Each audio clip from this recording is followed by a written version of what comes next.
Sevinç Derman qızı xəbər verdi ki, gəlin özündən eşidək. Mən xahiş edirəm. Sonra deyirsiniz ki, mən 7 noyabr 2025-ci ildir və həftənin cümə gündür. Dəyərli izləyicilər, bir son dəqiqə xəbərini sizinlə bölüşmək istəyirəm. Qabil Məmmədov yoxa çıxdı, öldürülübmü deyə bir sual var.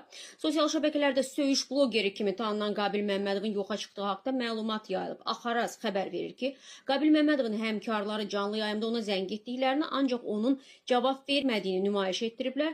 Eyni zamanda onun ailəsinin də telefon zənglərinə cavab vermədiyi iddia edilib. Qabil Məmmədovun 2 gündür canlı yayım açmadığı da vurğulanıb. Qeyd edək ki, olayla bağlı sosial şəbəkə istifadəçiləri kəskin reaksiyalar ilə seçiliblər. Bəziləri bunu şou adlandırıb, Qabilin və ətrafındakilərin növbəti oyunu sayıb və bəziləri isə həddən artıq ağır ifadələrinə, söyüşlərinə görə Qabilin öz-özünü yoxa çıxartdığını, daha doğrusu gizləndiyini bildirib.